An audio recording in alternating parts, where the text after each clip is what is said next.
नमस्कार।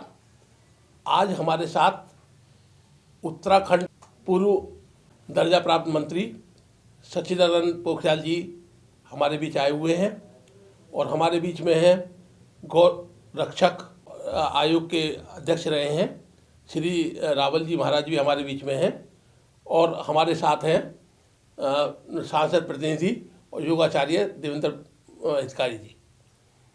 आज हम चर्चा करेंगे इनके साथ द्वितीय चरण के जो चुनाव हो रहे हैं उत्तराखंड में 14 फरवरी को, उसमें उत्तराखंड में क्या स्थिति है, क्या संदेश देना चाहेंगे। ये हमारे बीच में उत्तराखंड के दो विभूति हमारे बीच में हैं। तो मैं इस संदर्भ में पूछना चाहूँगा अपने मंत्री जी से, पोखरियाल जी आप इस संदर्भ में बताइए कि जो 14 तारीख को चुनाव होने जा रहा है वहाँ पर क्या स्थिति है, जो 14 जिलों में क्या क्या देखा है आपने, आप सब में भ्रमण करके आए हैं, आप थोड़ा हमारे दर्शकों को बताएं। परमार्थ संदेश के सभी सुधी दर्शकों को सच्चिदानंद पोखरियाल का नमस्कार।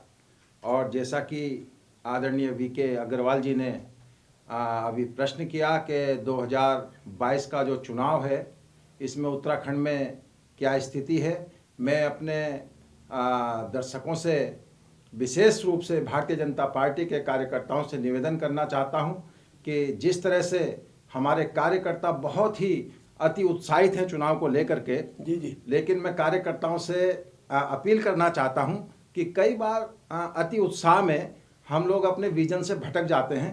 तो मुझे लग रहा है कि मोदी जी के कुशल नेतृत्व में उत्तराखंड में और उत्तर प्रदेश में जो बहुत ही अच्छा सुशासन हमारी सरकारों ने दिया है और विकास का जो मॉडल प्रस्तुत किया है उसको हमें बरकरार रखना है। मोदी जी की ये मेहनत व्यर्थ नहीं जानी चाहिए। और मैं अपने इस परमार्थ संदेश के माध्यम से अपने तमाम कार्यकर्ताओं से अपील करना चाहता हूँ।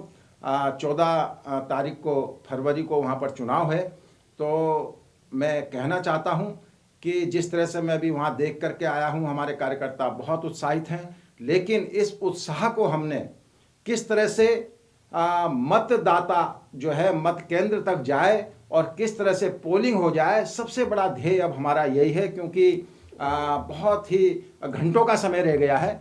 और मैं अपने तमाम कार्यकर्ताओं से ये अपील करना चाहता हूं कि हमारा फोकस अब सिर्फ इस बात पर होना चाहिए कि एक एक वोट हमारे लिए बहुत महत्वपूर्ण है और हमारे जो बूथ पर जो कार्यकर्ता अपनी जिम्मेदारी जिनको मिली हुई है उनकी ये जिम्मेदारी होनी चाहिए कि अधिक से अधिक मतदान हो।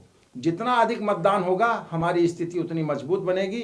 और इस समय अब प्रचार तो देखो, सब उत्तराखंड तो वैसे भी शिक्षा के क्षेत्र में सबसे देश का एक प्रथम राज्य है, तो सारे लोग जानते हैं कि हमारे उत्तराखंड में बहुत ही अच्छा कार्य हुआ है। और उत्तराखंड ने जिस तरह से पूरी ऊर्जा के साथ हमारे नेतृत्व ने जिस तरह से काम किया है वो आम जनमानस तक बहुत अच्छा संदेश है। और क्योंकि मैं प्रवासी दायित्व पर रहा हूं, मेरी प्रवासी भाइयों से भी मैं आपको बताना चाहता हूं वीके अग्रवाल साहब कि इस समय हम गाजियाबाद में आपके स्टूडियो में बैठे हुए हैं, जी, लेकिन गाजियाबाद में भी लगभग 3 लाख लोग प्रवासी लोग निवास करते हैं। अच्छा। और उत्तराखंड और दिल्ली और एनसीआर क्षेत्र, तो इसको मैं मिनी उत्तराखंड ही कहता हूँ। मेरी प्रवासी भाइयों से भी अपील है कि बहुत सारे लोग ऐसे हैं जो प्रवास में रहते हैं लेकिन उनका वोट जो है उत्तराखंड में ही है। तो मैं आप लोगों से आपके चैनल के माध्यम से उन प्रवासी भाइयों से भी अपील करना चाहता हूं कि जिन लोगों का वोट उत्तराखंड में है वो जरूर अपने गांव जाएं, अपने शहर जाएं और भारतीय जनता पार्टी के पक्ष में मतदान करें। और ये मतदान केवल, मैं मानता हूं कि कोरोना काल में हमारे जनप्रतिनिधियों ने उतना जो है कार्य नहीं किया होगा जितनी आप लोगों को अपेक्षा रही होगी हमारे प्रतिनिधियों से, लेकिन मैं आपको विश्वास दिलाना चाहता हूं कि मोदी जी जिस विजन को लेकर चल रहे हैं, मोदी जी ने जिस मान सम्मान और स्वाभिमान को पूरे विश्व में स्थापित किया है। अब हमारे बीच में है रावल जी महाराज। रावल जी महाराज, आप उत्तराखंड में जो द्वितीय चरण का, उसके लिए आप क्या संदेश देना चाहेंगे। वृक्ष कभी ना फल चखे, नदी न सींचे नीर, परमारथ के कारणे साधुंधर शरीर। अग्रवाल साहब, मानवीय मूल्यों के जागरण का जो ये आपने शाश्वत एक संकल्प और उस संकल्प को सिद्ध करने की जो ये आपने शुरुआत की है, माँ गंगा की, गायत्री की, गीता की और गाय की संस्कृति को स्थापित करने का ये काम, जिसके हम सब भगवान ने जो माध्यम बनाया, आपको, मुझको, मंत्री जी को, हितकारी जी को, हमारा एक ही संदेश है कि आज भारतीय संस्कृति की जो धर्म ध्वजा है उसको अगर हमें निरंतर अखंड बनाना है, फहराना है, तो इस समय राष्ट्रवादी सरकार को ही हमें लाना पड़ेगा।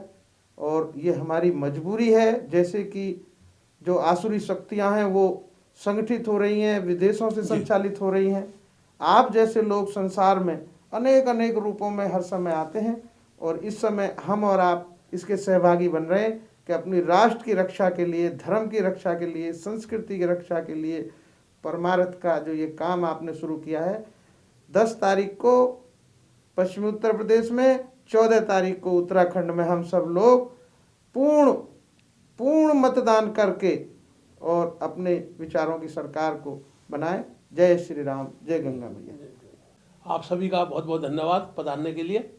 ओम नमो नारायण।